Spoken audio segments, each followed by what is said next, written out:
In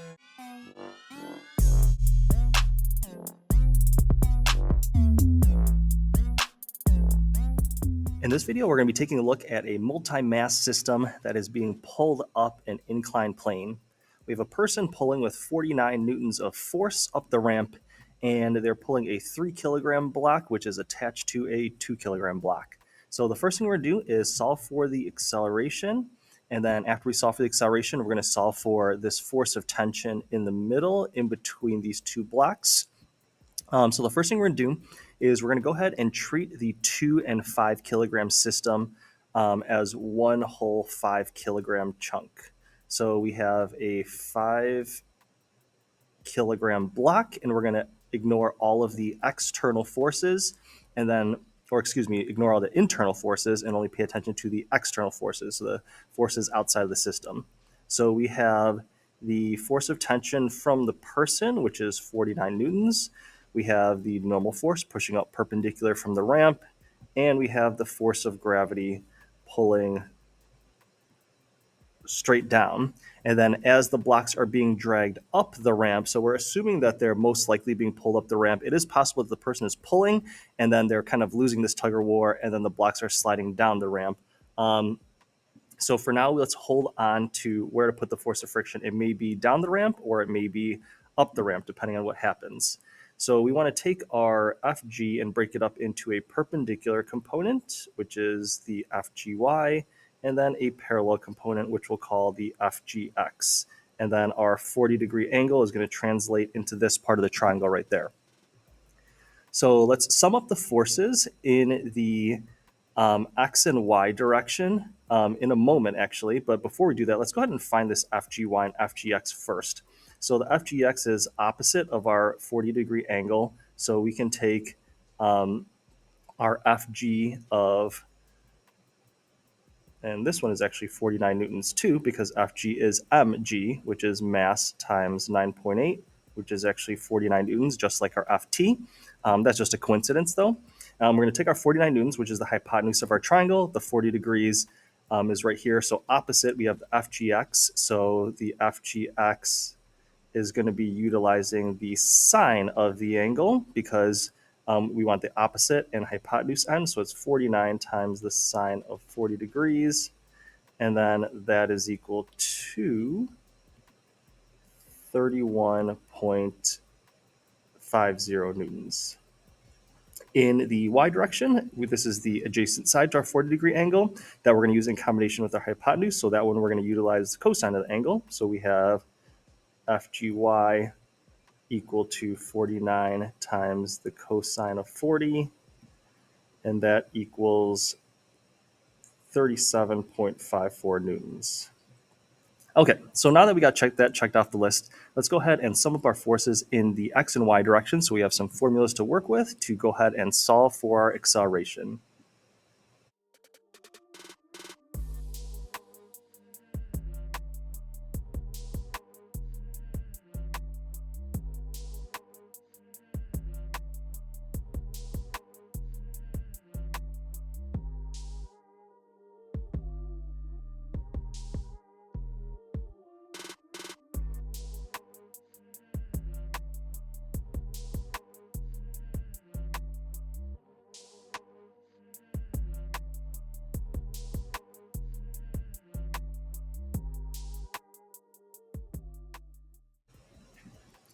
All right, so I set up my formulas and I left a blank there on purpose because we have the sum of forces in the y direction, which is the perpendicular direction as well.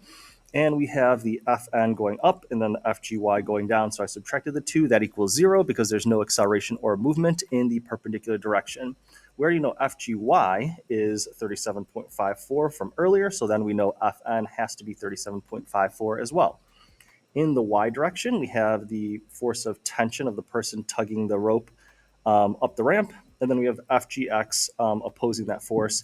And it looks like the person's tension is greater than the FGX, which means that the object is moving up the ramp, which means that the force of friction is going this way. Okay, the force of friction is the coefficient of kinetic friction times the normal force. So I'm going to subtract the force of friction. And in order to get that force of friction, I'm going to multiply 0.2, which is our coefficient of kinetic friction given in the beginning, times the normal force, which we just got is 37.54 newtons. And then after we do that, we can go ahead and take our 49, subtract the 31.5, subtract the product of these two, and then divide both sides by 5. And then after we divide both sides by 5, the acceleration comes out to almost exactly 2 meters per second squared. Okay, rounded off very, very slightly. Okay, now that takes care of our first goal, which is to find the acceleration. Now we want to find the force of tension. And in order to do that, all you have to do is draw the forces on either the 2 kilogram block or the 3 kilogram block because the tension is acting on both of those. So I'm going to choose the 2 kilogram block only because it has less forces acting on it. It doesn't have this person pulling on it. So with that being said, if I take my 2 kilogram block and create a triangle, kind of like we did with our 5 kilogram chunk, we can find all the forces like we did earlier by doing mg, which is mass times 9.8, 2 times 9.8 is 19.6. Use the cosine for this side, which would give us 15.01, and then use the sine for this side, which would give us 12.60. Okay, all the steps I did are similar to the ones we did over here with a sine and cosine, except I just replaced the 49 with a 19.6. Okay, now with that being said, if I'm only interested in finding the FT, I'm going to come up with a formula for my 2 kilogram mass, but only in the parallel direction because that's where the FT is. So we have this FT tugging it up the ramp.